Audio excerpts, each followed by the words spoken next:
యెహోవా మీద క్రొత్త కీర్తన పాడుడి. సర్వభూజనులారా యెహోవా మీద పాడుడి. యెహోవా మీద పాడుడి, ఆయన నామమును స్తుతించుడి. అనుదినము ఆయన రక్షణ సువార్తను ప్రకటించుడి. అన్యజనులలో ఆయన మహిమను ప్రచురించుడి. సమస్త జనములలో ఆయన ఆశ్చర్య కార్యములను ప్రచురించుడి. యెహోవా మహాత్యము గలవాడు, ఆయన అధిక స్తోత్రము పొందదగినవాడు. ఘనత ప్రభావములు ఆయన సన్నిధిలో ఉన్నవి, బల సౌందర్యములు ఆయన పరిశుద్ధ స్థలములో ఉన్నవి. జనముల కుటుంబములారా యెహోవాకు చెల్లించుడి, మహిమ బలములు యెహోవాకు చెల్లించుడి. యెహోవా నామమునకు తగిన మహిమ ఆయనకు చెల్లించుడి. నైవేద్యము తీసుకొని ఆయన ఆవరణంలోకి రండి. పరిశుద్ధ అలంకారములు ధరించుకొని యెహోవాకు నమస్కారము చేయుడి. సర్వభూజనులారా ఆయన సన్నిధిని వణుకుడి. సంఘమంతయు లేచి నిల్చున్నట్లయితే స్తుతి కీర్తనతో నేటి మన ఆరాధనను ప్రారంభించుకుందాం.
సంఘమంతయు కూర్చోవాలని మనవి చేస్తాం.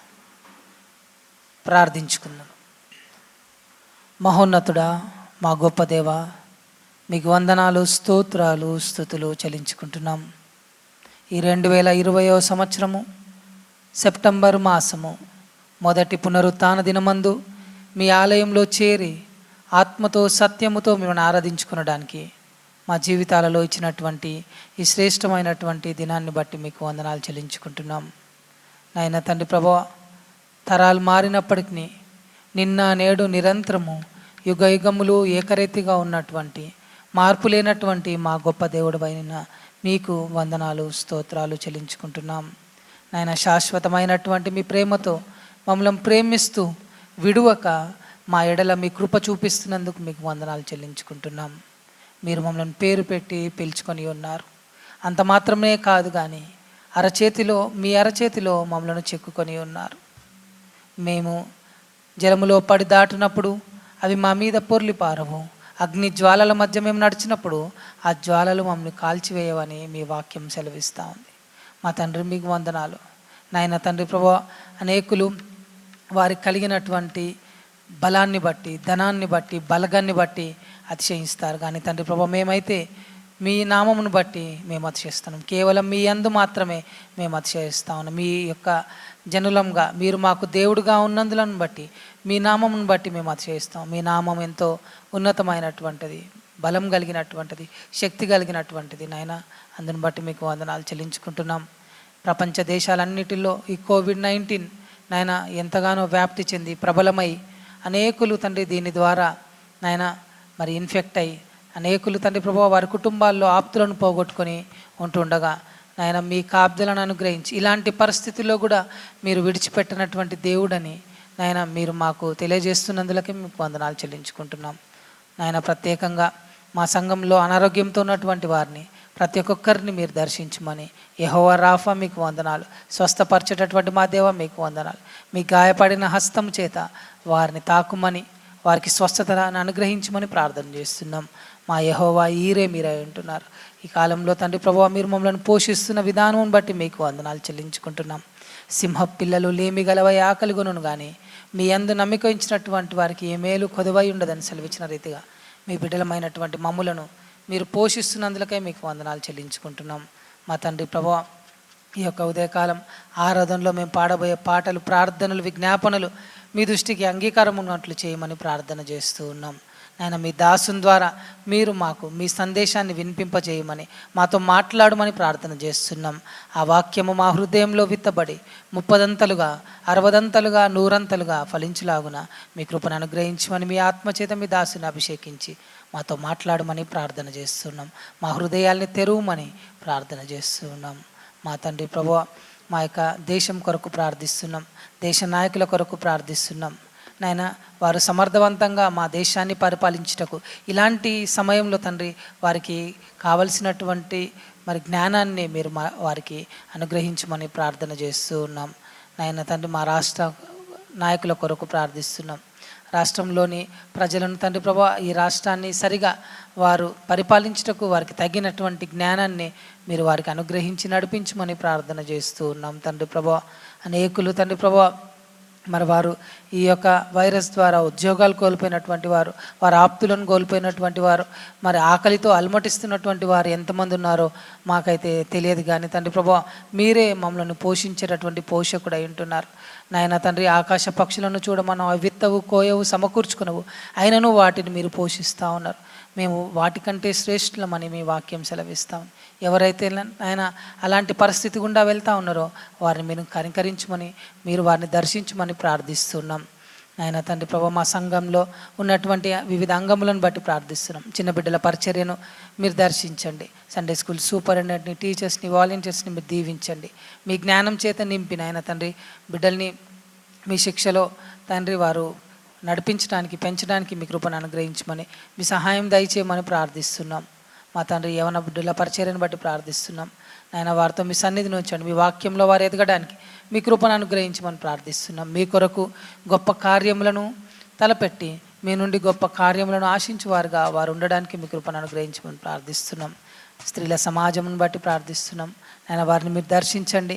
నాయన తండ్రి, మా సంఘంలో అనేకులు ప్రార్థించినటువంటి తల్లులను మీరు లేవనెత్తినందుకే మీకు వందనాలు. సంఘ క్షేమాభివృద్ధి కొరకు వారు ఎడతెగక ప్రార్థించడానికి మీ కృపను అనుగ్రహించమని ప్రార్థిస్తున్నాం. మెన్స్ ఫెలోషిప్ని బట్టి, పెద్దల్ని బట్టి మీకు వందనాలు. నాయన, వారిని దర్శించండి. ఎఫ్బిసి రెడ్లో ఉన్నటువంటి పెద్దలను, వారి కుటుంబాలని మీరు దీవించండి. మీ జ్ఞానం చేత నాయన మీ యొక్క బిడ్డల్ని మీరు దర్శించండి. మీ ఆత్మీయ జ్ఞానాన్ని వారికి అనుగ్రహించి నాయన వారితో మీ సన్నిధి నుంచి నడిపించి బలపరచమని ప్రార్థన చేస్తూ ఉన్నాం. మా తండ్రి, మీకు వందనాలు. నాయన, మరొకసారి ఉదయకాలం తండ్రి ఈ 3వ ఆరాధనలో పాల్గొన్నటువంటి ప్రతి ఒక్కరిని మీరు దర్శించండి. నాయన తండ్రి ప్రభువా, వారి హృదయంలో ఉన్నటువంటి బాధ, వేదన, నాయన తండ్రి, ఎవరైతే దుఃఖంతో, బాధతో, భయంతో ఆరాధనకు వచ్చి ఉంటే వారు తిరిగి వెళ్ళినప్పుడు సంతోష గానము చేయించు వారు వెళ్ళులాగున మీ కృపను అనుగ్రహించమని, నాయన ఈ ఆరాధన ద్వారా మీ నామమునకు మహిమ, ఘనత, ప్రభావములు ఆరోపిస్తూ యేసు పరిశుద్ధ నామమున వేడుకుంటున్నాం తండ్రి, ఆమెన్. సంఘమంతయు లేచి నిల్చున్నట్లయితే ఆంధ్ర క్రైస్తవ కీర్తనల పుస్తకంలో నుండి 16వ పాటను క్వైర్ వారిని అనుసరించి పాడుకుందాం. యెహోవా నా మొరలాలించెను, తన మహాదయను నన్ను గణించినటువంటి కీర్తన క్వైర్ వారిని అనుసరించి పాడుకుందాం.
తన మహాదయను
దయచేసి సంఘమంతా కూర్చోవాలని మనవి చేస్తాం.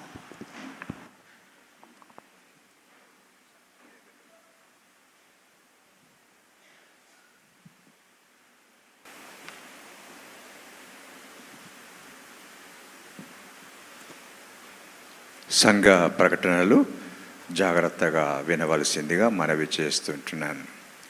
గత వారాల నుండి మన ఇంటి దగ్గర ఉన్న పెద్దవారు ఇంకా కొంతమంది మాతృమూర్తులు ఇంటి దగ్గర ఉండి ప్రోగ్రామ్ని గమనించేటువంటి వారి కొరకై మన వీడియో కెమెరా ఎక్విప్మెంట్ కొరకై మనవి చేసి ఉంటిమి. అది దరిదాపుగా 3.5 లక్షలు అయ్యేటువంటి పరిస్థితి ఉంది అని టెక్నీషియన్స్ ద్వారా మనకు తెలియపరచబడ్డది. దానికి తార్కాణంగా తీసుకొని 3 ఫ్యామిలీస్ ముందుకు వచ్చారు. కొదమల శ్యాంప్రసాద్ గారు ఒక 25,000 ఇచ్చారు. ఆ తదుపరి సుధా మల్లికార్జున్ గారు 35,000 ఇచ్చారు. ఈ రోజున కరుణాకర్ గారి యొక్క కుటుంబం 25,000 ఆ పరికరం కొనడానికి కొరకై వారు దాతలుగా నిలబడ్డారు. వారి ప్రోత్సాహాన్ని బట్టి మనవి చేస్తుంటున్నాను. ప్రార్థించండి.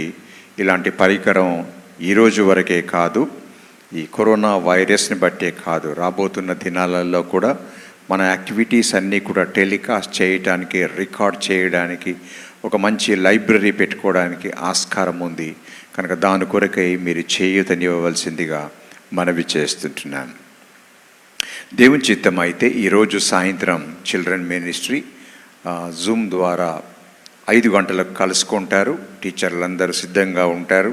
కనుక గృహానికి వెళ్ళిన తర్వాత మన పిల్లల్ని ఆ చిల్డ్రన్ మినిస్ట్రీకి కనెక్ట్ చేయవలసిందిగా మనవి చేస్తుంటున్నాను. అలాగే ఈరోజు సాయంత్రం యవనస్తుల కూడిక 7 గంటలకు జరుగుతూ ఉంది. అది కూడా జూమ్ ద్వారానే కలుగుతూ ఉంది.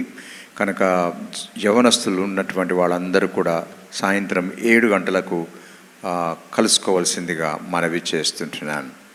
దేవుని చిత్తం అయితే ఈ సాటర్డే 5 గంటలకు రీమా బైబిల్ స్టడీ 5 గంటలకు ప్రారంభించబడుతుంది, టెలికాస్ట్ చేయబడుతుంది. దయచేసి ఇంటి దగ్గర ఉన్న ప్రతి ఒక్కరు కూడా సాయంత్రం సాటర్డే రోజున 5 గంటలకు రీమా బైబిల్ స్టడీలో పాల్గొనవలసిందిగా మనవి చేస్తుంటున్నాను. వచ్చే ఆదివారం 13వ తారీఖు రోజున 3 ఆరాధనలలో దేవుని వాక్యాన్ని రెవరెండ్ జాన్ ప్రశాంత్ గారు మనకు అందింపచేస్తారు. అందరము ప్రభురాత్రి భోజనంలో పాల్గొనడానికై సిద్ధపడదాం. సిల్వలో నాకై కార్చిన అనే కీర్తన క్వైర్ వారు పాడుతుంటుండగా యేసు ప్రభువును అంగీకరించిన ప్రతి ఒక్కరు కూడా ప్రభు బలలో పాల్గొనవలసిందిగా మనవి చేస్తుంటున్నాను.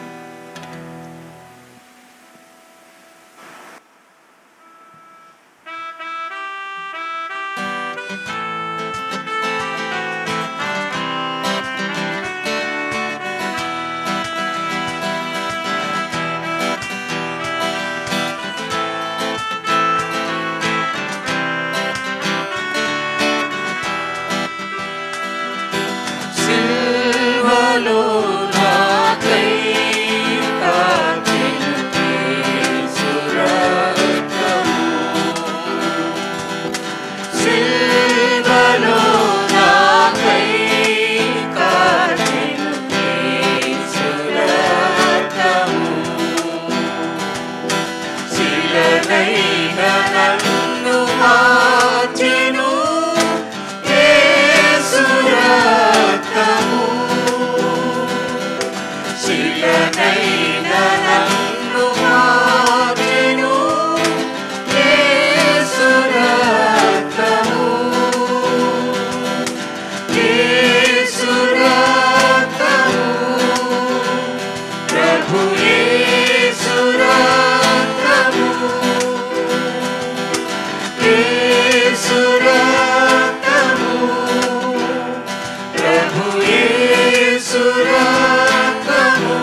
రోమీలకు రాసిన పత్రిక 5వ అధ్యాయము మొదటి 11 వచనాలలో ఉన్న భాగాన్ని సమభాక్త భోజనంలో పాల్గొనే వారికి దేవుని సేవకుడిగా చెప్పాలని ఇష్టపడుతూ ఉంటున్నాను.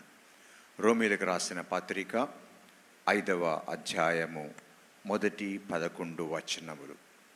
ఈ మొదటి 11 వచనములలో మనము జ్ఞాపకం చేసుకోవలసినవి, దేవుడు మన పట్ల చేసినవి, దానిని పురస్కరించుకొని మనము ఏ రీతిగా ప్రతిస్పందించవలసిందో ఆ మాటల్లో, ఆ వాక్యాలలో రాయబడి ఉంది. మొదట మనం జ్ఞాపకం చేసుకోవలసింది, time to remember we are ungodly. It's time for us to remember that we are sinners. It's time for us to remember that we are enemies of cross. సిలువకు శత్రువులంగాను, యేసు ప్రభు ప్రేమకు పాపులంగాను, అన్గాడ్లీ పీపుల్గా అనగా భక్తిహీనులుగా ఉన్న మనలను దేవుని యొక్క ప్రతిస్పందన, దేవుని యొక్క రెస్పాన్స్ ఈ రీతిగా ఉంది. మనం భక్తిహీనులుగా ఉన్నప్పటికీ దేవుడు మనల్ని ప్రేమించాడు. మనం పాపులుగా ఉన్నప్పటికీ దేవుడు మనల్ని ప్రేమించాడు. మనం శత్రువులుగా ఆయన వాక్యానికి సిలువకు నడుచుకుంటున్నప్పటికీ ఆ దేవుడు తన అధికమైన కృపచేత, ప్రేమ చేత మనల్ని ఆవరింపచేశాడు. అలాగా చేయడం ద్వారా దేవునితో మనకు సమాధానము లభిస్తుంది అనే విషయాన్ని అపోస్తలుడైన పౌలు జ్ఞాపకం చేస్తాడు. దేవునితో సమాధానము దొరికిన వారికి దేవుని పిల్లలుగా మార్చబడటానికి, దేవుని పిల్లలుగా దేవుని కుటుంబంలో ఉండడానికి ఆధిక్యత లభించింది. కనుక మన ప్రతిస్పందన, let us rejoice in the Lord for this holy communion. తల వంచుకుందాం, ప్రార్థన చేసుకుందాం.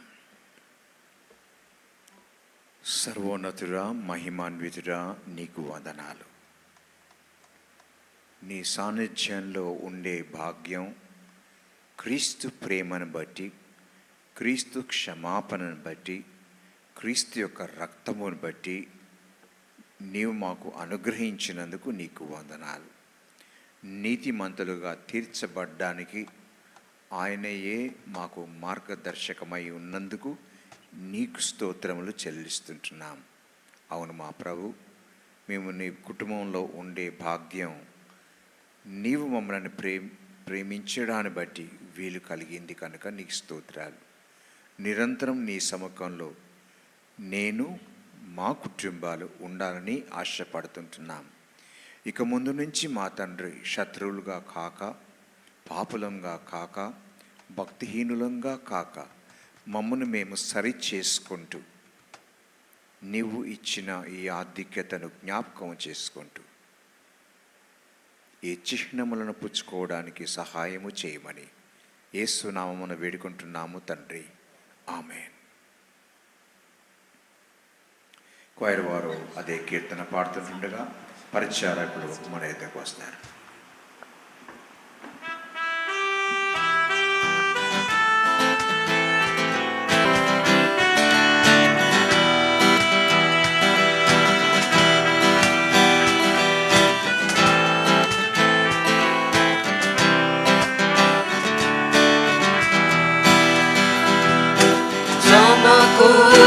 నన్ను తండ్రితో యేసు రక్తము సమకూర్చు, నన్ను తండ్రితో యేసు రక్తము సంధి చేసి చేర్చును యేసు రక్తము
పాల్గొనడానికి సిద్ధపడుతున్న మనము నీల్ డౌన్ మోకాళ్ళుని దీన్ని పుచ్చుకోవాల్సిందిగా మనవి చేస్తుంటున్నాను.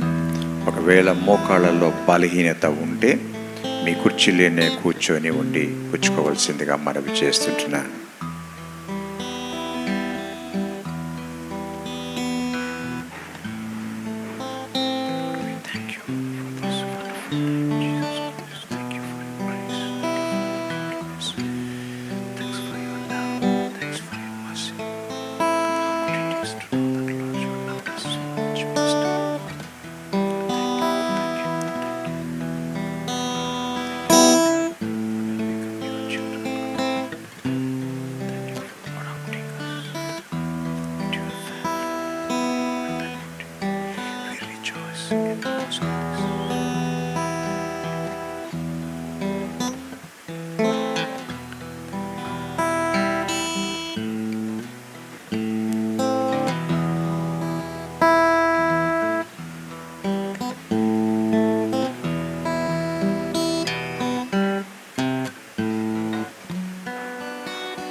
కలిసి దేవుని ఆరాధన చేసుకుందామండి.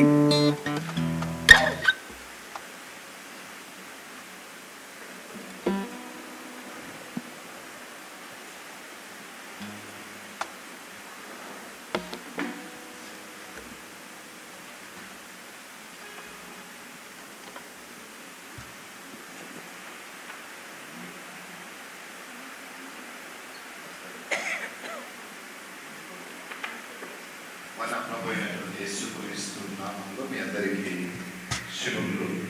దేవుని సహవాసంలో కూడి వచ్చినటువంటి మీ అందరినీ చూస్తుంటే ఎంతో సంతోషంగా ఉంది. Thank you for being with God's presence. కీర్తనలు 9వ అధ్యాయం 1-2 వచనాలను మనం అందరము కలిసి చదువుకుంటూ మన హృదయాలు మన మనసులను ఆరాధన కొరకు సిద్ధపరుచుకుందాం. Psalm 9 verses 1 and 2. నా పూర్ణ హృదయముతో నేను యెహోవాను స్తుతించెదను. యెహోవా, నీ అద్భుత కార్యములన్నిటినీ నేను వివరించెదను. మహోన్నతుడా, నేను నిన్ను గురించి సంతోషించి హర్షించుచున్నాను. నీ నామమును కీర్తించును. ఈ మాటలలో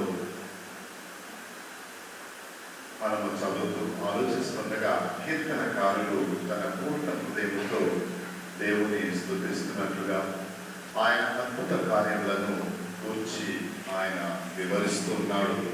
మహోన్నతుడైనటువంటి దేవుని గూర్చి ఆయన హర్షిస్తూ సంతోషిస్తూ కీర్తిస్తున్నాడు. ఇంతవరకు నమ్మదగిన దేవునిగా మన మంచి కాపరి దేవుని యొక్క సహాయం మనందరి జీవితంలో ఉంటూ ఉన్నది. అందుకు బట్టి దేవునికి వందనాలు చెల్లిస్తున్నాం.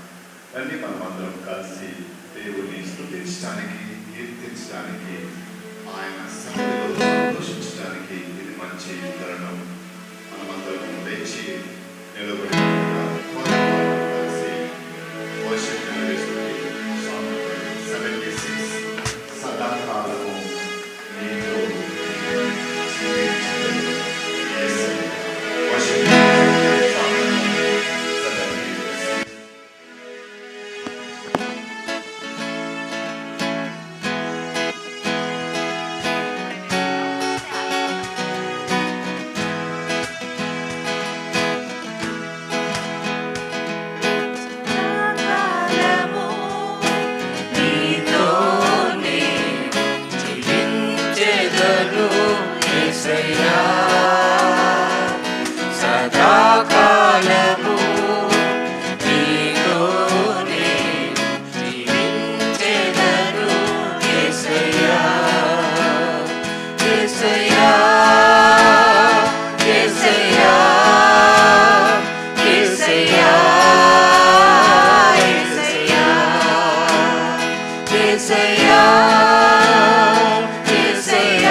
యేసయ్యా యేసయ్యా యేసయ్యా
వాత్సల్యమును నాపై చూపించి నీ సాక్షిగా నన్ను కలిపావయ్యా నీ వాత్సల్యమును నాపై చూపించి నీ సాక్షిగా నన్ను కలిపావయ్యా ఆశ్చర్య కార్యములు ఎన్నో చేసి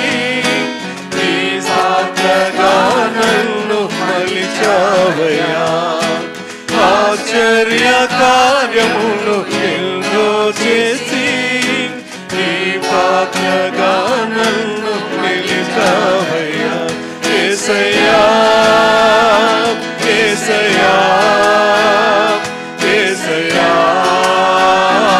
యేసయ్యా యేసయ్యా యేసయ్యా యేసయ్యా యేసయ్యా సదాకాలము నీతోనే జీవించెదను యేసయ్యా సదాకాలము నీతోనే జీవించెదను యేసయ్యా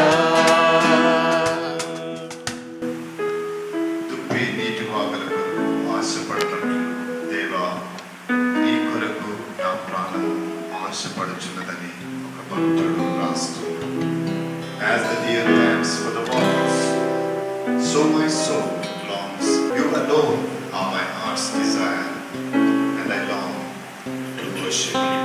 Song number 10. Worship Methodist Choir కలిసి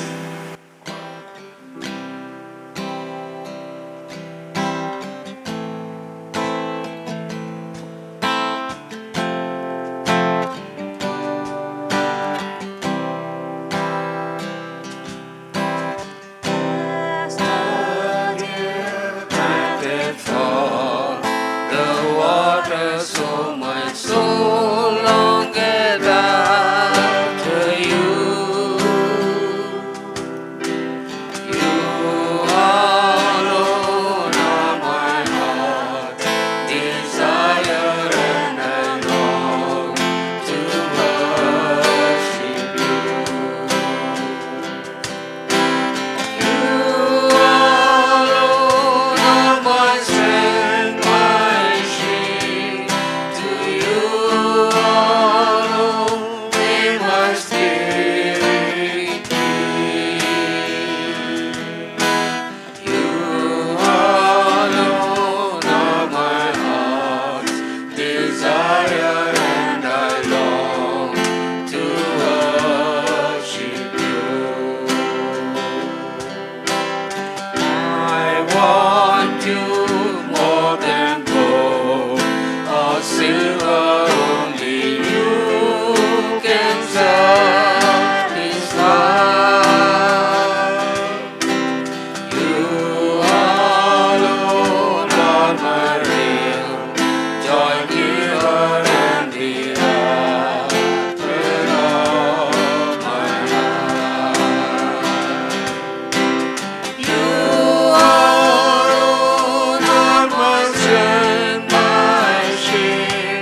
దయచేసి కూర్చుందాం.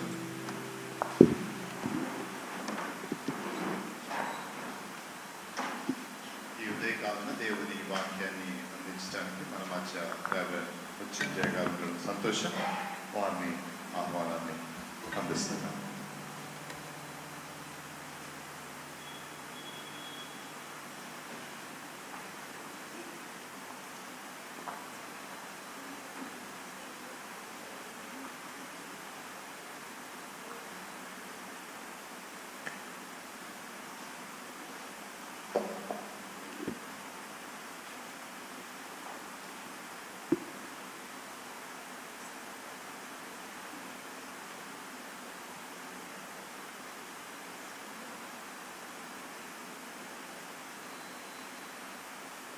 క్రీస్తు ప్రభుని నామంలో ప్రియ సంఘమా, మీకు శుభాభివందనాలను తెలియచేస్తూ ఉన్నాను. మీ మధ్యలో వరుసగా మన సంఘ 3 ఆరాధనలలో దేవుని వాక్యాన్ని పంచుకోవడం ప్రభు మన స్థానిక సంఘ నాయకుల ద్వారా నాకు ఇచ్చిన భాగ్యంగా నేను ఎంచుకుంటూ ఉన్నాను. ఈ చివరి ఆరాధనలో పాల్గొనడానికి ఆరాధించడానికి వచ్చిన మనమందరము దేవుని వాక్యాన్ని ధ్యానం చేసుకుందాం. ఇది చివరి సర్వీసు, మరొక సర్వీసు లేదు కాబట్టి నేను ముందుకు వెళ్ళొచ్చు అని మనసారా వాక్యం చెప్పుకోవచ్చు అని నేను పాస్టర్ గారు తదేకంగా దీర్ఘంగా చూస్తున్నారు. I will definitely do the justice to the word that is being shared. I do not certain times believe the pressure of time that is being imposed on the speaker, especially in the worship services. Maybe బయట సర్వీసెస్లో ఏమో కానీ ఆరాధనలో మనకుండే లిమిట్స్లో వాక్యోపదేశానికి పరిమితిని సామాన్యంగా నేను వ్యక్తిగతంగా అంగీకరించలేను. కానీ మనకున్న పరిస్థితులను బట్టి 3 ఆరాధనల కారణంగా మనం దీనిని ఈ రకంగా సర్దుకుని వెళ్తున్నామని నేను జ్ఞాపకం చేసుకుంటున్నాను. ముందు 2 ఆరాధనలు ఎంతో దివ్యంగా చక్కగా జరిగాయి. మీరు కూడా మన సంఘ నాయకత్వం విభజించి ఇచ్చిన ఆ ప్రకారంగా వచ్చి పాల్గొంటున్నందుకు నేనెంతో సాటి సభ్యునిగా విశ్వాసిగా ఆనందిస్తుంటున్నాను. దీనాన్న నా కుటుంబంలో 2 కుమార్తెలు అలాగే నా తమ్ముడు. I see their presence here in this third worship service of our church, and I am so happy after several weeks or months of time they are now part of our service.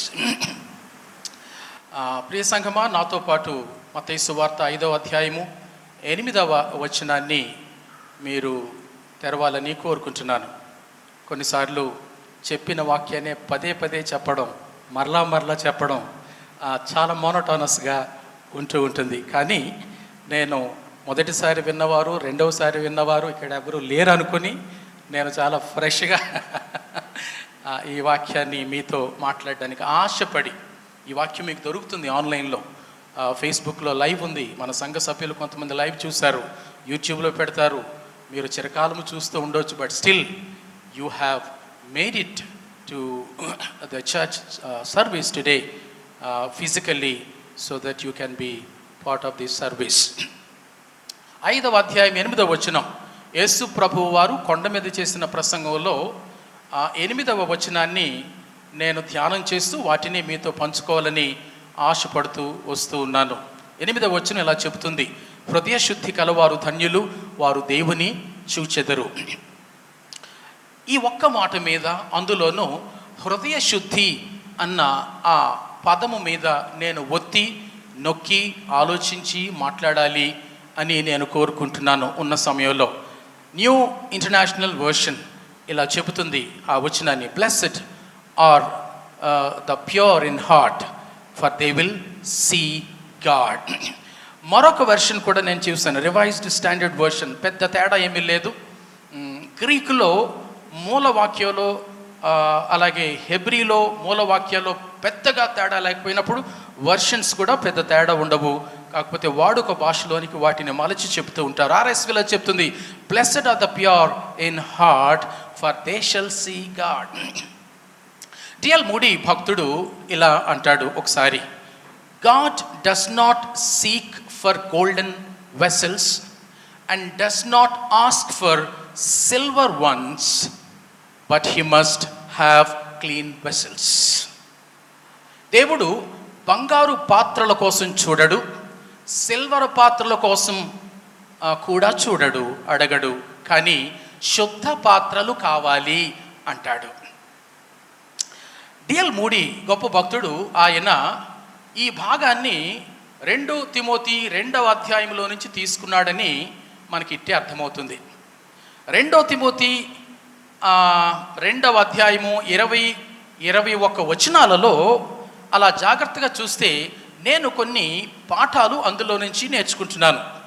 అవి ఎలా ఉంటాయంటే, యజమానుడు వాడుకొనదగు అర్హమైన పాత్రకు దేవుని కొలమానాలు ఏంటి అని ఆలోచన చేస్తే కొన్ని విషయాలు అక్కడ మనకు కనిపిస్తాయి. ఒకటి, ఒక పాత్ర గొప్ప ఇంటిలో వాడబడుతుందా లేదా బీదవాని ఇంట్లో వాడబడుతుందా అన్న దానితో ఏమాత్రం నిమిత్తం లేదు, అది దేవునికి పట్టదు. ఒక పాత్ర బంగారంతో చేయబడిందా, వెండితో చేయబడిందా, చెక్కతో చేయబడిందా, మట్టితో చేయబడిందా, అది కూడా ఆయన చూడడు. ఒక పాత్ర ఘనమైన పనికి వాడబడుతూ ఉందా, ఘనహీనమైన పనికి వాడబడుతుందా, అది చూడడు. మరేం చూస్తాడు అనంటే, ఒక పాత్ర పరిశుద్ధంగా ఉందా లేదా అదే చూస్తాడు. ఇక్కడ పాత్ర పాత్ర అని పోల్చి చెప్పింది మన ఇళ్లల్లో వంటగదిలో ఉన్న డిషెస్ గురించి కాదు. ఇది క్రైస్తవ విశ్వాసులకు పోల్చి చెప్పబడిన మాట. అందుకనే 21వ వచనములో ఎవడైనను అని ఒక వ్యక్తిని సూచిస్తూ ఆ మాట చెబుతుంది. ఒక క్రైస్తవ విశ్వాసి దేవుని చేత తాను వాడబడడానికి తనకు తానుగా పెట్టుకున్న అంచనాలు కుదరవు. దేవుని చేత వాడబడదగు వారంగా మనం ఉండాలి అంటే దేవుని అంచనాలకు మనం అందాలి. దేవుడు ఆయన మనకు పెట్టిన ఒకటి స్పష్టమైన ఏక అంచనా ఏంటంటే, you be holy, you be pure. నువ్వు ప్యూర్గా ఉంటే, పరిశుద్ధంగా ఉంటే, నువ్వు ఏ కులమైనా, ఏ ప్రాంతమైనా, స్త్రీ అయినా, పురుషుడమైనా, నీ తాహతలు, యోగ్యతలు, అర్హతలు ఏమైనా, నీవు నా చేత వాడబడడానికి నాకు తగిన వాడవు, దానవు అని ఆయన అంచనాకు వస్తాడు. ఇలా కూర్చొని ఉంటుండగానే ఆలోచించుకుందామా, నేను దేవుని చేత వాడబడుదగువానిగా దానిగా నేను ఉండడానికి నాకు నేనుగా నా అంచనాలు అన్వయించుకుంటున్నానా, దేవుని అంచనా అయిన పరిశుద్ధతను, శుద్ధతను నేను పొందుకొని ఆయన ముందు నిలబడగలుగుతున్నానా అన్నది చాలా ప్రాముఖ్యమైన విషయం. ప్రియులారా, ప్రభువు నా పాపాన్ని కడిగాడు అని అనిన తరువాత ఇక పరిశుద్ధ జీవితానికి పాతర వేసే, ప్రక్కన పెట్టే ఒక చాలా తేలికపాటి జీవితం లేదా ఆలోచన మనలోనికి వచ్చే ప్రమాదాలు ఎప్పుడూ ఉంటాయి. కానీ వాస్తవానికి నేను క్రీస్తు ప్రభుని చేత నా పాపములు క్షమించబడి, పరిహరించబడి, తుడిచివేయబడిన తరువాత, పరిశుద్ధినిగా నేను జీవించుట మొదలుపెట్టిన తరువాత నా హృదయ శుద్ధిని మరింత సీరియస్గా నేను తీసుకోవాల్సిన అవసరం ఉంది. ఎంతవరకు అయితే ప్రభువు వచ్చే వరకు, లేదా నేను ప్రభువును కలుసుకునే వరకు మరణించి. అందుకని దేవుని చేత వాడబడదగు పాత్ర పరిశుద్ధంగా ఉండాలి. శుద్ధ హృదయం నేను డిక్షనరీలో చూశాను. మెరియం వెబ్స్టర్ డిక్షనరీ అలా చెప్తుంది. ప్యూర్ అన్న మాటకు unmixed with any other matter, unmixed with any other matter, దేనితోనూ కల్తీ కానిది. ఉదాహరణకు ఇతర లోహాలతో కల్తీ కాకుండా గనుక బంగారం ఉంటే ఆ బంగారాన్ని శుద్ధ బంగారం అంటాం, అవునా?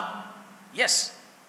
అదే నియమాన్ని మన హృదయానికి మనం అన్వయం చేస్తే, దేనితోనూ కల్తీ కాని హృదయం శుద్ధ హృదయం అవుతుంది.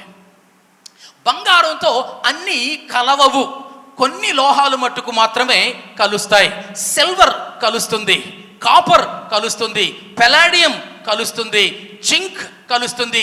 ఇవన్నీ బంగారంతో కలిసి బంగారంలోని మేలిమితనాన్ని చెడగొడుతుంది.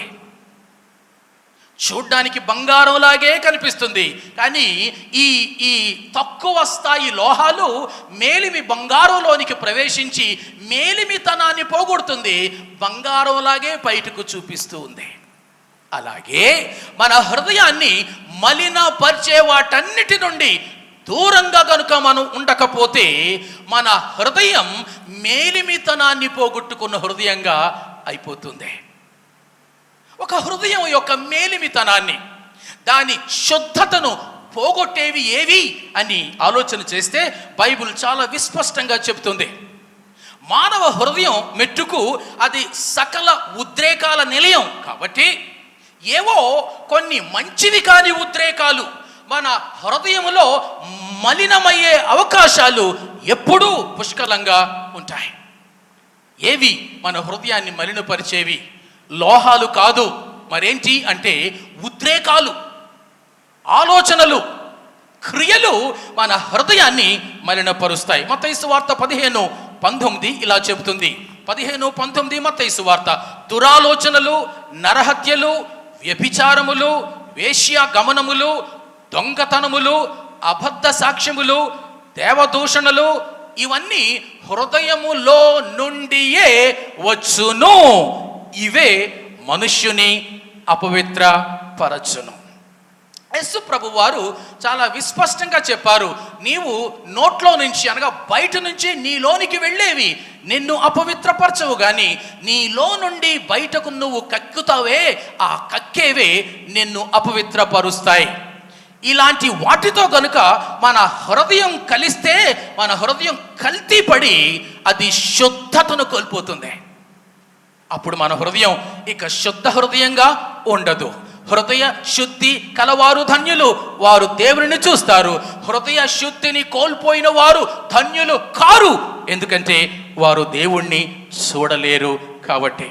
ప్రియులారా, 2వ వచనం కూడా నాకు గుర్తుకొస్తుంది. గలతీయులకు రాసిన పత్రికలో పౌలు ఇంకా ముందుకు తీసుకువెళ్ళి ఈ మాటలు వివరిస్తాడు. 5వ అధ్యాయము 19 నుంచి 21 వచనాలు మనము శరీర కార్యాలు అని చదువుకునే ఆ మాటలు అక్కడున్నాయి. రమారమి 15+ శరీర కార్యాలు అక్కడున్నాయి. అవి జారత్వము, అపవిత్రత, కాముకత్వము, విగ్రహారాధన, అభిచారము, ద్వేషములు, కలహములు, భేదములు, కక్షలు, క్రోధములు, మత్సరములు, అసూయలు, మత్తతులు, అల్లరితో కూడిన ఆటపాటలు మొదలగునవి. 15కు ఆ పైగా లెక్కకు వచ్చిన శరీర కార్యాలు ఉన్నాయి. చూశారు, ఇవి శరీర కార్యములు కాకమునుపు హృదయ ఉద్రేకాలు. ఇవి హృదయ ఉద్రేకాలు కాకమునుపు మనో దురాశలు. ప్రియులారా, మలిన శరీర కార్యాలుగా అవి బయటకు కనబడక మునుపు అవి మలిన ఉద్రేకాలుగా గుండె కుహరంలో ఉంటాయి. మలిన ఉద్రేకాలుగా గుండె కుహరంలో తిష్ట వేసుకొనక మునుపు అవి మలిన ఆలోచనలుగా మొదలవుతాయి మన మనస్సులో. ఈ మలిన ఉద్రేకాల్లో ఒక్కదాన్ని తీసుకో, మొత్తం తీసుకో, నువ్వు వాటిని ఏమని పిలవాలి అని అంటే పాపం అని పిలవాలి. కాబట్టి పాపం మన హృదయ స్వచ్ఛతను చెడగొడుతుంది, హృదయలోని శుద్ధిని అది అశుద్ధంగా మార్చేస్తుంది.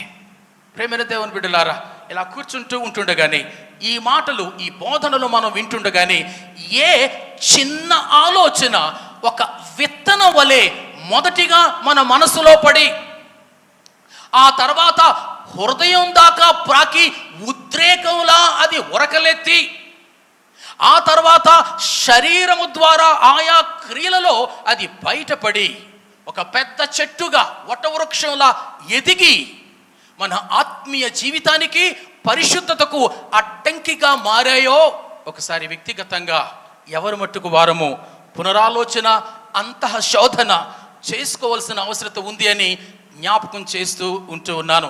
మనం వాక్యాన్ని వారం వెంబడి వారం అనేక స్థలాల్లో వినువారంగా మాత్రమే ఉంటూ ఆ చొప్పున చేయని స్థితిలో గనుక మనం ఉంటే మనకు తెలియకుండానే మన హృదయములో వటవృక్షంలా అశుద్ధత, అపరిశుద్ధత, మలినమైన తలంపులు, ఆలోచనలు, క్రియలు అవి పెరిగిపోతాయి. పాపపు తీరు ఒక విశ్వాస జీవితంలో ఇలాగే ఉంటుంది. హృదయాన్ని మలినపరిచే శరీర కార్యాలు, మనో దురాలోచనలు, వీటన్నిటి నుండి మనం గనుక జాగ్రత్త వహించకపోతే మన హృదయం అశుద్ధంగా ఉంటుంది, మలినమవుతుంది, మకిలి మురికి పట్టి ఉంటుంది. ప్రభుని మనం చూడలేని వారంగా ఉంటాం. నిజానికి దేవుడు హృదయాన్ని ఎందుకు పెట్టాడు? మన శరీరం అంతటికి రక్తాన్ని పంపు చేయడానికి అని వైద్యం లేదా శాస్త్రం చెప్పొచ్చు, కానీ అందులో కనబడకుండా దేవుడు ఒక పని జరగాలి అనేది ఆయన మూలంలో ఆలోచించాడు.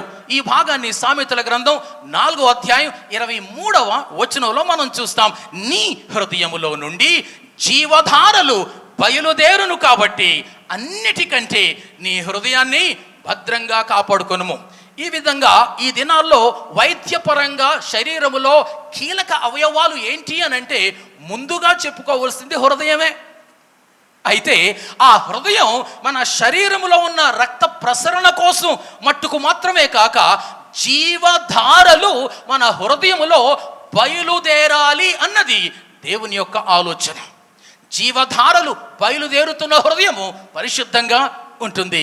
జీవధారలకు చోటు లేని హృదయం మురికి పట్టి ఉంటుంది. మురికి పట్టిన హృదయం ప్రభుని చూడని స్థితిలో ఉంటుంది. కాబట్టి ఇది నాన్న మన జీవితంలో ఆ హృదయంలో జీవధారలు ఉన్నాయా, లేదంటే మరి మురికి శరీరంలో ప్రవహిస్తుందా? ఎవరి మట్టుకు మనం ఆలోచించేద్దాం. ఈ వాక్యాన్ని కనుక మరలా చదివితే, హృదయ శుద్ధి గల వారు ధన్యులు, వారు దేవునిని చూస్తారన్నమాట. అక్కడ పర్పస్ ఉంది. ఎందుకు ఒక విశ్వాసి తన హృదయాన్ని నిత్య సాధన చేస్తూ శుద్ధంగా ఉంచుకోవాలి అని అంటే ఎక్కువ కాలం జీవించడానికి అని లేదు. There is a purpose. అదేంటంటే that you should be seeing God, you should be beholding God. నువ్వు నీ సృష్టికర్తను, నీ రక్షకుని నిలువున తదేకంగా స్పష్టంగా చూడగలగాలి అని అంటే మన హృదయాలలో ఉండవలసిన ఏకైక షరతు, యోగ్యత, అర్హత పవిత్రత. పరిశుద్ధంగా ఉన్న పాత్రనే యజమానుడు వాడుకుంటాడు. ప్రియులారా, ఈ మాటలు మాట్లాడుతుంటున్నప్పుడు ఈ లక్ష్యం కలిగిన వాళ్ళమై ఉండే మనం భక్తి చేస్తున్నామా? లేదా నేను మంచివాడను అని అనిపించుకోవడానికా? లేదా సంఘంలో సభ్యత్వం కోసమా? సంఘంలో వివిధ పదవుల కోసమా? లేదంటే యేసు ప్రభువు కోసం నేను సాక్ష్యాన్ని లేవనెత్తడం కోసమా? ఇవన్నీ మంచివే కావచ్చు, కానీ నీ హృదయంలో ఎందుకు దేవుడు రక్షణ కార్యాన్ని చేసి నిన్ను ఆయన సార్వత్రిక సంఘంలో ఉంచాడు అనంటే, నువ్వు ప్రభువు కోసం ఏదైనా చేయడానికి ముందు ప్రభువును చూచువానివిగా ఉండాలి. ప్రభువును చూడని వాడు ప్రభువు కోసం ఏమీ వెలగబెట్టలేడు అని జ్ఞాపకం చేస్తున్నాను. అయినా ప్రభువు కోసం నేనేదో చేస్తే కాదు, ప్రభువు నా ద్వారా తాను చేయనట్లుగా నన్ను నేను శుద్ధుడనై ఆయన చేతుల్లో పెట్టుకోవడం అనేది నేను చేయాల్సిన అతి ప్రాముఖ్యమైన సాధన అని జ్ఞాపకం చేస్తూ ఉంటున్నాను. ప్రియులారా, 3 విషయాలు వేగంగా జ్ఞాపకం చేస్తాను. నా హృదయాన్ని శుద్ధిగా ఉంచుకొని యజమానుడు వాడుకొను అర్హమైన పాత్రగా నేనుంటూ ఆయన చేతికి, ఆయన ముఖానికి సమీపంగా ఉంటూ ఆయనను చూస్తూ ఆయన సమసారూప్యంలోనికి నేను మార్చబడువానిగా ఉండునట్లుగా నా హృదయాన్ని ఏం చేస్తే నేను శుద్ధిగా ఉంచుకుంటాను. ఇక్కడ కనుక మనం చూస్తే నీ హృదయాన్ని కాపాడుకో. ఎందుకు? అందులో జీవధారలు బయలుదేరతాయి. అన్నిటికంటే ముఖ్యంగా భద్రంగా చూసుకో అని ఉంది. It's our responsibility. Sanctification is the highest form of holiness. Sanctification అన్నది ఆ పరిశుద్ధీకరణ పనిలో, ఆ బాటలో, ప్రయాణంలో ఉన్నాం. Once we see our Lord face to face, after our death, we will be sanctified. ప్రియులారా, కాబట్టి ఎంత ప్రాధాన్యత నాలో స్వచ్ఛతను, నాలో పవిత్రతను, నాలో ఆ ప్రతిష్టతను తీసుకొచ్చేది దేవుని వాక్యమే. ఈ దేవుని వాక్యం 2 పనులు వేగంగా చేస్తుంది. అద్దంతో పోల్చబడింది ఈ వాక్యం. కాబట్టి అద్దం ముందు నిలబడితే నా భౌతిక తీరు ఎలా కనిపిస్తుందో, ఈ వాక్యం ముందు నిలబడితే నా హృదయ అంతరంగ తీరు స్పష్టంగా కనిపిస్తుంది. ఈ వాక్యం ఇంకా నీటికి పోల్చబడింది. నీరులా ఇది మురికిని కడిగేస్తుంది. అలాగే ఈ వాక్యమును నేను చదివి ధ్యానించి అన్వయించి ఆచరిస్తే ఇది నా హృదయంలో ఉన్న మురికిని కడిగి, నాలో ఉన్న మురికిని మకిలిని అవి ఎత్తి చూపుతుంది. రెండోది దాన్ని కడుగుతూ ఉంది. కాబట్టి ప్రియులారా, పాపం చెయ్యకుండా ఉండడానికి ఒకరి హృదయంలో వాక్యం ఉండాలి. ఒకవేళ మనం బలహీనపడి పాపం చేస్తే ఆ పాపాన్ని కడుక్కోవడానికి కూడా వాక్యమే కావాలి. భక్తుడైన దావీదు అనుభవం ఇది. 119వ కీర్తన 11వ చరణంలో ఇలా అంటాడు, నీ ఎదుట నేను పాపము చేయకుండానట్లు నా హృదయంలో నీ వాక్యమును ఉంచుకొని ఉన్నాను. సంఘమా, దేవుని వాక్యము మెదడులో కాదు ఉండాల్సింది, మొదటగా దూరాల్సింది అక్కడే, కానీ దిగాల్సింది హృదయం దాకా. హృదయం దాకా దిగితేనే అది ఒక కార్యాచరణతో కూడిన స్థిరమైన బలమైన తీర్మానంతో కూడిన ఉద్రేకంగా అది ఉరకలేస్తుంది. అప్పుడు నీ చేతులు పవిత్ర క్రియలు చేయడానికి, నా కాళ్ళు పవిత్ర పరుగు పెట్టడానికి, నా నేత్రాలు పవిత్ర చూపు చూడడానికి, అవన్నీ కూడా హృదయం నుంచి డైరెక్షన్స్ను పొందుకుంటున్నాయి. కాబట్టి ఇది నాన్న దేవుని వాక్యాన్ని మనం సీరియస్గా తీసుకుంటే హృదయం శుద్ధి అవుతూ ఉంటూ ఉంది. ప్రియులారా, అందుకనే నేను చెబుతూ వస్తున్నాను, ఈ దేవుని వాక్యాన్ని దైనందిన ఆహారంగా, దినదిన, ఇంకా చెప్తాను, పూట ఆహారంగానే మనం తీసుకోవాలి. కానీ అకేషన్స్కి బేకరీ నుంచి కొనుక్కు తెచ్చుకున్న ఆ కేకు లాగా అప్పుడప్పుడు కట్ చేసుకునేటట్టుగా చూడకూడదు. దేవుని వాక్యము మనకు నిత్య ఆహారము, నిత్య పోషణ అయినట్లయితే నిత్య కడుగుదల గుండెల్లో జరుగుతుంది. అప్పుడు నా హృదయం శుద్ధిగా ఉన్నప్పుడు నేను ప్రభువుకు సమీపంగా ఉండగలను, ఆయన చేత వాడబడగలను, ఆయనను చూడగలను. రెండవది, we also need to take sin as serious. We also need to take sin as serious. ప్రియులారా, ఏ క్రైస్తవ విశ్వాసి పాపాన్ని సీరియస్గా తీసుకోడో, తాను పరోక్షంగా ఏం చేస్తున్నాడు అని అంటే క్రీస్తు ప్రభుని ప్రేమను సీరియస్గా తీసుకోవడం లేదా, క్రీస్తు ప్రభుని ప్రేమను సీరియస్గా తీసుకోవడం లేదు. దేవుడు నన్ను ఎంత ఎత్తున, ఎంత ఉన్నతంగా నన్ను ప్రేమించాడని నాకు ఎప్పుడు అర్థమైందంటే నేనెంత దౌర్భాగ్యపు పాపినో నాకు తెలిసినప్పుడు అర్థమైంది, లేకపోతే నాకు తెలియదు. కాబట్టి నా పాపము ఎంత ఘోరమైనదో నాకు తెలిసినప్పుడు ఆయన ప్రేమ ఎంత లోతైనదో నాకు తెలిసింది. అందుకనే if we do not take our sins serious, indirectly we are not taking God and his love upon us seriously. పాపాన్ని సీరియస్గా తీసుకోవాలి. రక్షించబడక మునుపు పాపములో పొర్లాడిన వానిగా, పాపమునకు ఎదురెళ్ళిన వారిగా మనం ఉండొచ్చేమో, కానీ రక్షింపబడిన తర్వాత పాపము నుండి పారిపోతున్న వాళ్ళంగా, పాపము ముందు చచ్చిన వాళ్ళంగా మనం ఉండకపోతే బహుశా మన హృదయం పరిశుద్ధపరచబడదు అని జ్ఞాపకం చేస్తుంటున్నాను. పాపాన్ని సీరియస్గా తీసుకున్నవాడు ఏం చేస్తాడంటే పాపము నుంచి పారిపోతాడు. ఒకవేళ ఎప్పుడైనా బలహీన స్థితిలో ఈ హృదయానికి మురికంటించుకుంటే జాగు చెయ్యకుండా, లిసన్ టు మీ, ఆలస్యం చెయ్యకుండా వెంటనే పరితపిస్తాడు. ఆత్మీయంగా సునిశ్చిత మనస్సు, హృదయం కలిగిన ఎవరైనా పాపం చేసినప్పుడు, విశ్వాసి పాపం చేసిన కాంటెక్స్ట్ మాట్లాడుతున్నాను నేను, విశ్వాసులమైన మనము బలహీన స్థితిలో పాపము చేసిన క్షణాన్నే అది పాపంగా దాన్ని రికగ్నైజ్ చేస్తాము. అది నాకు చెందనిది అని గుర్తుంచుకుంటాం. అది నా హృదయాన్ని మురికి పట్టించింది అని జ్ఞాపకం చేసుకుంటాం. నా హృదయంలో ఉండాల్సిన వాక్య జలధారలు, జీవధారలు బయటకు పోయాయి అని జ్ఞాపకం చేసుకుంటాం. వెంటనే ప్రభువుతో సమాధాన పడతాం, ఒప్పుకోలు చేస్తాం. 1 యోహాను 1:9 మనకు చాలా స్పష్టంగా తెలిసిన విషయం. మన పాపములను మనము ఒప్పుకొనిన ఎడల ఆయన నమ్మదగిన వాడును నీతిమంతుడును కనుక ఆయన మన పాపములను క్షమించి సమస్త దుర్నీతి నుండి మనను పవిత్రులుగా చేయను. ఈ మాట రక్షింపబడని ఒక పాపి విషయంలో మాత్రమే కాక రక్షించబడిన విశ్వాసి విషయంలో కూడా కరెక్టే. రక్షింపబడని వ్యక్తి పాపం చేస్తే అది పాపమని, రక్షించబడిన వ్యక్తి పాపం చేస్తే అది పాపం కాదని నిర్వచనాలు లేవు. రక్షింపబడని వ్యక్తికి యేసుక్రీస్తు ప్రభుని ముందు ఒప్పుదల కావాలి, ఆయన రక్త క్షమాపణ కావాలని, రక్షించబడిన వ్యక్తి పాపం చేస్తే ఇంకొక దారి ఉందని లేదు. అప్పుడు ఇప్పుడు యేసే మన పాపానికి పరిహారి, అప్పుడు ఇప్పుడు పాపపు ఒప్పుకోలే మన ఎడల అత్యవసరమైన విషయము అని జ్ఞాపకం చేస్తున్నాను. పేతురు పాపం చేశాడు, ముమ్మారు ఆయన్ను ఎరగనని బొంకాడు. తిరిగి ప్రభు మాటను జ్ఞాపకం చేసుకున్న తర్వాత మీరు పోయి చదువుకోండి, లూకాసు వార్త 22వ అధ్యాయం 62వ వచనంలో అతడు ఆ ప్రాంగణం బయటకు పోయి సంతాపపడి ఏడ్చాడు. He went outside and wept bitterly. We just can't think of ఏ యాగనీ గుండా వెళ్ళాడో. గోడకు తల కొట్టుకుంటూ గుండెలు బాదుకుంటూ, దేవా నా బోటోడు ఇలా చెయ్యొచ్చా అని ప్రశ్నించుకుంటూ, గుద్దుకుంటూ, గుంజుకుంటూ సంతాపపడి ఆడవడం అంటే అదే. అందుకే పేతురుని ప్రభు అంగీకరించిన వాడై ఉన్నాడు. ఇంకొక స్త్రీ గుర్తుకొస్తుంది, ఆమె మలినపడిన మగ్దలేనే Mariya.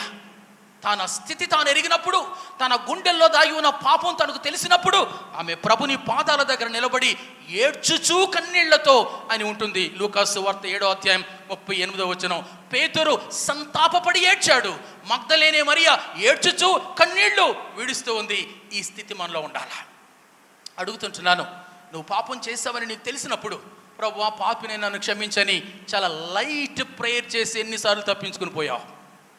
And I want to tell you, on the authority of the word of God, if you are a believer, a born again believer, a believer who is exposed to the word of God and deep mysteries of the word of God, yet if you have sinned, నీకు వేరే దారి లేదు. మనం ఏడవాలి, పరితపించాలి, గుండెలు బాదుకోవాలి, కన్నీళ్లు కార్చాలి, విరగాలి, నలగాలి, అంతరంగంలో నుంచి గుంజుకుపోవాలి. ఈ స్థితి మనలో ఉండకపోతే, యథార్థమైన ఒప్పుకోలు మనలో ఉండకపోతే దేవుడు మన హృదయాన్ని కడగలేడు అని నేను మీకు జ్ఞాపకం చేస్తున్నాను. పాపం యొక్క సీరియస్నెస్ కనుక మనకు తెలిసి ఉన్నట్లయితే పశ్చాత్తాపము, ఒప్పుకోలు, పరితాపం యొక్క ప్రాముఖ్యత కూడా మనకు అర్థమవుతుంది. ఎందుకంటే పాపం మనల్ని దేవుని నుంచి దూరంగా ఉంచుతుంది. పాపాన్ని మనం దేవుని చేత కడిగించుకుంటే ఆయనకు దగ్గరగా ఉండగలం. నాడైనా నేడైనా యేసుక్రీస్తు ప్రభుని రక్తం, జకర్యా గ్రంథం 13వ అధ్యాయం 1వ వచనంలో పోల్చబడిన ఊటగా, రక్తపు ఊటగా, రక్తపు జలగా, ఆ రక్తపు ఒక సరస్సుగా ప్రవహిస్తుంటున్న ఒక ప్రవాహంలా అందుబాటులో ఉంది. నేడు కూడా అందుబాటులో ఉంది. కడుక్కుందాం, క్షమించబడదాం, హృదయాన్ని శుద్ధి చేసుకుందాం. ఎఫెసీ 1వ అధ్యాయము 6వ వచనం కూడా అదే మాట చెప్తుంది. ఆయన అనగా క్రీస్తు రక్తము వలన మనకు విమోచనము అనగా పాప క్షమాపణ, వీటికి మన అపరాధములకు పాప క్షమాపణ కలిగి ఉన్నది. ఆయన రక్తము అటు విశ్వాసులకైనా ఆయన రక్తము ప్రభుని ఎరగని వారికైనా అందుబాటులో ఉంది.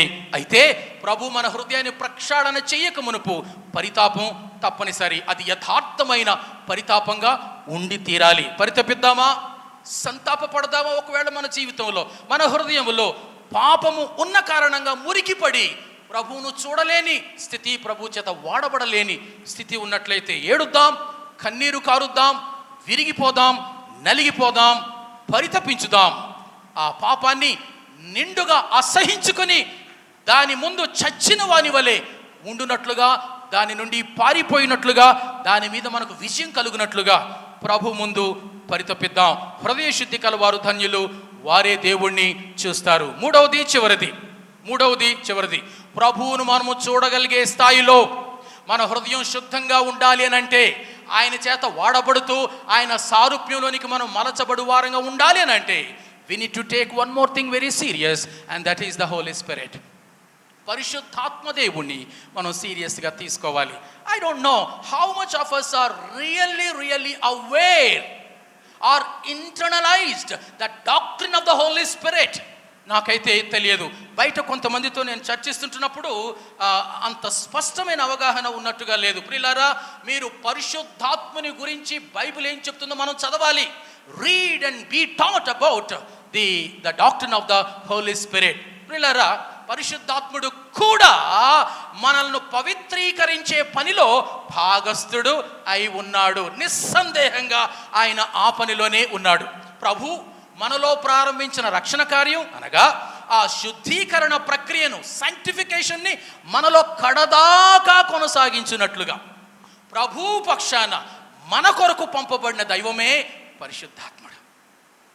పరిశుద్ధాత్మునికి యేసుక్రీస్తు ప్రభువుకు వలె దేవుడు కాబట్టి శుద్ధి చేసే వానికి ఉండే లక్షణాలు ఈయనకు కూడా ఉన్నాయి. అందులో 2 లక్షణాలు ఉన్నాయి. నంబర్ 1, అపోస్తుల కార్యాలు 2వ అధ్యాయం 3వ వచనం ప్రకారంగా పరిశుద్ధాత్ముడు అగ్నితో పోల్చబడ్డాడు. అగ్ని ఏం చేస్తుందండి? మలిన బంగారాన్ని అది మరగిస్తుంది, మస్టును తొలగిస్తుంది, బంగారానికి మెరుగైన మేలిమితనాన్ని ఇస్తూ ఉంది. ఇంకొక పోలిక ఉంది. యోహాను సువార్త 7వ అధ్యాయము 38-39 వచనాలు. ఆ ప్రకారంగా పరిశుద్ధాత్ముడు నీటికి పోల్చబడ్డాడు. నువ్వు నేను రక్షించబడిన క్షణం నుంచి మనలో మొదలైన ఆ పరిశుద్ధీకరణ, ఆ శాంక్టిఫికేషన్ ప్రక్రియను మనలో కొనసాగిస్తూ మనం వాక్యానికి లోబడుతున్న కొలది, పాపానికి దూరంగా ఉంటున్న కొలది మనలో క్రీస్తు స్వభావ సారూప్యాలు చెక్కే దైవ శిల్పి పరిశుద్ధాత్ముడు. ఒక బండను ఒకవేళ మీరు అలా కనపడిన బండను చూస్తే అది గరుకుగా ఉంటుంది, ఎత్తు పొలాలుగా ఉంటుంది, షేప్లెస్గా ఉంటుంది. కానీ ఆ బండ గనుక దానిని చెక్కే శిల్పికి, ఆ శిల్పి ఉలికి సహకరించినట్లయితే క్షణంలో అదొక సుందరమైన రూపాన్ని పొందుకుంటుంది కాదా?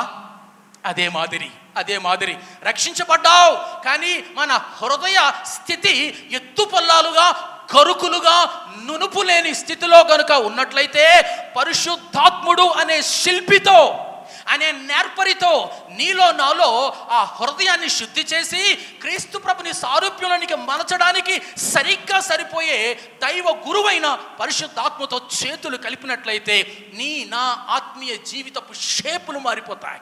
And we will be taking upon the shape and the image of our Lord and saviour Jesus Christ. ఆ పని చేయడానికి పరిశుద్ధాత్ముడు మనకు ఇవ్వబడ్డాడు. ఆయనతో చేతులు కలుపుతున్నామా? ఆయనను అనుమతిస్తున్నామా? ఆయన గుసగుసలు వింటున్నామా? ఆయన వాక్య వర్ణన వివరణ మనం చెవిని పెడుతున్నామా? ఆయన మనకు నేర్పిస్తున్న వాక్యాన్వయాలు ఆచరిస్తున్నామా? పరిశుద్ధాత్ముడు ఇవాళ బోధ చేస్తే నేను వెళ్ళిపోతాను, మన అయ్యగారులు మరలా వారం వరకు కనపడకపోవచ్చు. But the one who is with you, who is with you, who is above you, and who is dwelling in you is the Holy Spirit. నువ్వు నడిస్తే నీతో వచ్చే నీడలాగా బయట నీడ ఉంటుంది, కానీ పరిశుద్ధాత్ముడు లోపల ఉన్నాడు. ఎందుకున్నాడు? పని పాట లేక కాదు, మన హృదయం మలినపరచకుండా ముందస్తు హెచ్చరికలు చేయడం కోసం, మలినపడిన హృదయాన్ని కడగడానికి వాక్యాన్ని మనకు అన్వయించున్నట్లుగా క్రీస్తు ప్రభువును నిత్యము మనకు గోల్గా, లక్ష్యంగా, ఒక టార్గెట్గా చూపించినట్లుగా నా మరణ పర్యంతము, క్రీస్తు ప్రభుని రాక పర్యంతము దేవునితో తాను ప్రభువు చేసిన వాగ్దానాన్ని బట్టి ఆయన చేయాల్సిన పనిని చేయడానికి ఇవ్వబడిన గొప్ప అడ్వాన్స్ సంచకరువు పరిశుద్ధాత్ముడు అయి ఉన్నాడు. పరిశుద్ధాత్ముని కలిగి ఉన్న మనలో ప్రతి ఒక్కరము నిత్యత్వమునకు సంబంధించిన అడ్వాన్స్ను తీసేసుకున్నట్టే. నిత్యత్వానికి సంబంధించిన అడ్వాన్స్ మనతోనే ఉంది. So let us take the word of God serious. Let us take the sin, and if you sin and I sin, take the penitence, repentance of our sins also serious, and we will take the Holy Spirit serious in our lives. ఈ పనులు మనం చేసినట్లయితే మన హృదయం క్లీన్గా ఉంటుంది, పరిశుభ్రంగా ఉంటుంది. యజమానుడు వాడుకొనదగు అర్హమైన హృదయం కలిగిన స్థితి మనకు ఉంటుంది. ఏంటా 3 విషయాలు? దేవుని వాక్యాన్ని సీరియస్గా తీసుకుందాం. దేవుని వాక్యం మనల్ని ఒప్పిస్తుంది, మనల్ని కడిగి మన హృదయాలను శుద్ధి చేస్తుంది. దేవుని వాక్యం అలాగే పాపాన్ని సీరియస్గా తీసుకుందాం, పరితాపాన్ని సీరియస్గా తీసుకుందాం. ఎందుకంటే మన లోతైన పరితాపం, ఏడ్పు, కన్నీళ్లు, విరిగి నలిగిన స్థితి మనకు క్షమాపణను, హృదయ శుద్ధిని తెచ్చిపెడుతుంది. పరిశుద్ధాత్మని సీరియస్గా తీసుకుందాం, ఎందుకంటే పరిశుద్ధాత్ముడు మన బలహీనతలన్నీ ఎరిగిన వాడై మనం వాటిని అధిగమించి శుద్ధ హృదయాన్ని సాధన చేస్తూ క్రీస్తు ప్రభుని సారూప్యంలోనికి మనం ఎదుగునట్లుగా కడదాకా మనల్ని అంటిపెట్టుకుని ఉండే ఆదరణకర్త. ఒకసారి దిగులుగా ఉన్న తన స్నేహితుడైన లియోతో సెయింట్ ఫ్రాన్సిస్ చెప్తున్నాడు. ఏమంటున్నాడంటే, ఏమయ్యా నీ హృదయంలో శుద్ధంగా ఉండడం అంటే ఏంటి అని చెప్పాడు. ఏముందండి, ఏ పాపం చేయకుండా నా మీద నాకు నేరారోపణ లేకుండా జాగ్రత్తగా నన్ను నేను చూసుకోవడమే అన్నాడు. స్టోరీని కట్ చేస్తే చూడు, ఎప్పుడూ కూడా రక్షించబడిన ఒక విశ్వాసి జీవితంలో ఏదో ఒకటి నేరారోపణ చేస్తూనే ఉంటుంది హృదయంలో. అపవాది నేరారోపణ చేస్తూ ఉంటాడు, నీ స్నేహితులు నేరారోపణ చేస్తూ ఉంటాడు, నీ హృదయ శుద్ధిని శంకిస్తూ ఉంటాడు. నీలోనే శరీరం గుసగుసలాడుతూ నువ్వేం పవిత్రుడు అయ్యా అంటూ ఉంటుంది. నీ ఫోకస్ దాని మీద కాదు. Turn your focus upon Jesus. Yesu మీద నీ హృదయాన్ని ఉంచు. నా గుండెను ఎలా శుద్ధంగా ఉంచుకోవాలో అన్న దాని మీద కాదో, యేసు మీద నీ దృష్టిని ఉంచు అంటూ ఆయన అంటున్నాడు. యేసు వైపు తిరిగి ఆయన తదేకంగా చూడు, కళ్ళార్పకుండా చూడు. ఆయన ఏమై ఉన్నాడో అందులో ఆనందించడం నేర్చుకో. ఆయన నీ స్నేహితుడు, ఆయన నీ సోదరుడు, ఆయన నీ ప్రియుడు, నీ ప్రభువు, నీ రక్షకుడు. నిన్ను నీవు ఆయనతో నింపుకుంటున్న కొలది నీ హృదయంలో శుద్ధి లేదా పరిశుద్ధత తొణికిసలాడుతూ ఎదుగుతూ ఉంటుంది. చూస్తూనే ఉండు. పనులు చేసుకుంటున్న యేసునే చూడు, నిద్రపోతున్న యేసు మీదే దృష్టి పెట్టి ఉంచు. నీవు నీ హృదయాన్ని ఆయనతో నింపుకుంటే, నీ మనస్సును ఆయనతో నింపుకుంటే, నువ్వు నిద్రలో లేచి ఇలా అంటావు, యేసు నీవు నాకు చాలు, నీవు నాకు చాలు అని అంటావు. యేసు నువ్వు నాతో ఉండగా, నాకు ఉండగా ఇక దేని మీద నాకు దృష్టి లేదు అనే స్థితికి నేను రాగలిగితే, దేవా నీవు మాత్రమే దేవుని పరిశుద్ధుడవు, నీవు ఒక్కడవే ప్రభుడవు అని మనం అనగలిగితే, ఆ స్వానుభవం, ఆ పులకరింత, ప్యూరిటీ ఆఫ్ హార్ట్, హృదయ నిర్మలత్వం మనలో ఉంటుంది. ప్రియమైన దేవుని బిడ్డలారా, ఇది ప్రయాసల వల్ల కలగదు. యేసుకు నువ్వు నేను ఎంత దగ్గరగా అయిపోతూ ఉంటే అంత ఎక్కువగా మన హృదయ అంతరంగం భాసిల్లుతుంది, ప్రకాశిస్తుంది. ఎందుకంటే పరిశుద్ధత ఎట్టకేలకు పాకాల్సింది గుడిలో నుంచి కాదు, బైబిల్లో నుంచి కాదు, యేసులో నుండి. యేసు ఆయన వాక్యమై ఉన్నాడు. యేసు ఆయన మనను కడుగు రక్తమై ఉన్నాడు. యేసు మన పాపులు మనకు బోధించి నేర్పించి వాటి నుంచి మనల్ని ఒప్పుదల కలిగజేసే దేవుని ఆత్మ అయి ఉన్నాడు. So therefore my brothers and sisters, let us learn one simple secret, that is to go nearer and nearer to the Lord Jesus Christ. నాకు ఆయనకు మధ్యలో ఎవరు ఏది లేకుండానట్లుగా వెంట్రుక కూడా మా ఇరువురి మధ్యలో ఉండనంతగా ఆ చనువు, సామీప్యత నీకు నీ యేసుకు, నాకు నా రక్షకుడిని యేసుకు మధ్యలో ఉన్నప్పుడు ఐ యామ్ హోలీ. నా హృదయం పరిశుద్ధంగా ఉంటుంది. ఎందుకంటే సమీపంగా ఆయన చూసి ఆయన నుంచి పరిశుద్ధతను నేను ప్రసరింప చేసుకుని నెమ్మదిగా నేను యేసులాగా మారిపోయే పరిస్థితి. యేసును రోజు రోజుకు అధికంగా ప్రేమిస్తూ, అధికంగా కోరుకుంటూ, అధికంగా ఆయన అనుసరిస్తూ ఉంటే ప్రతిఫలంగా మనలో తయారయ్యేదే హృదయ శుద్ధి. అలాంటి స్థితిలో క్రీస్తు శీలం మనలో రూపుదిద్దుకుంటుంది. నీవు కాదు, నీవు క్రీస్తుకు నకలువు అవుతావు, నడుస్తున్న ఓ చిన్న క్రీస్తువు అవుతావు. అట్టి గొప్ప స్థితి దేవుడు మన సంఘానికి ఈ పూట ఈ సందేశాన్ని విన్న మనలో ప్రతి ఒక్కరికి అనుగ్రహించునుగాక. ప్రార్థన చేసుకుందామా?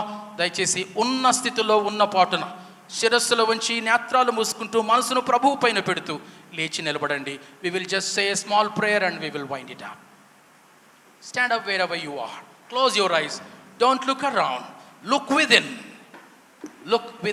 నీలో నాలో నేను తొంగి చూసుకుందాం. దేవుని వాక్యాన్ని సీరియస్గా తీసుకోవడానికి దేవుని సహాయాన్ని అడుగుదాం. ఒకవేళ పాపం చేస్తే పరితాపాన్ని సీరియస్గా తీసుకుందాం. దేవుని ఆత్మను సీరియస్గా తీసుకుందాం. వీరు మన హృదయాన్ని చెక్ చేసేవాళ్ళు, శుద్ధిగా ఉంచేవాళ్ళు.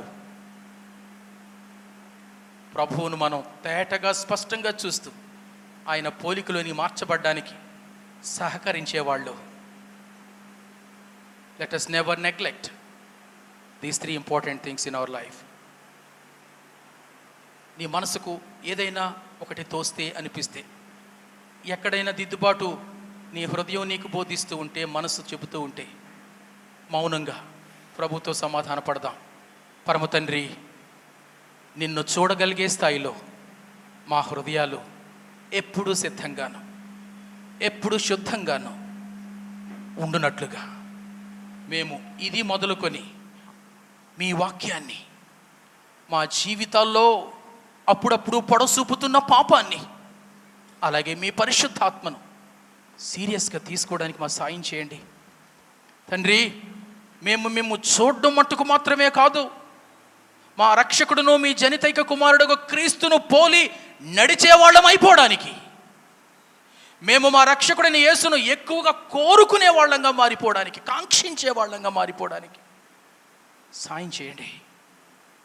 మా ఆశల్లో ఒకటే, నీ చేత వాడబడాలి, నిన్ను దగ్గరగా చూడాలి, నీలా అయిపోవాలి.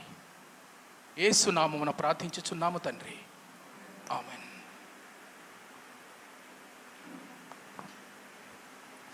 ఆరాధన తీసుకుందాం. ఆశీర్వాదం. మన పరమ తండ్రి అయిన దేవుని యొక్క శాశ్వత ప్రేమ, మన రక్షకుడైన యేసుక్రీస్తు ప్రభుని యొక్క శాశ్వత కృప, ఆదరణకర్త యొక్క పరిశుద్ధాత్ముని యొక్క అన్యోన్య సహవాసము, సమాధానము, సంతృప్తి ఇప్పుడును ఇక ముందుకును సదాకాలం సార్వత్రిక సంఘానికి, మన స్థానిక ఫెయిత్ బాప్టిస్ట్ సంఘ విశ్వాసులు కుటుంబాలు, సిటీలో ఉన్న ప్రతి స్థానిక సంఘ విశ్వాసులకు సదాకాలము తోడై ఉండి కడదాకా మనల్ని నడిపించునుగాక. ఆమేన్.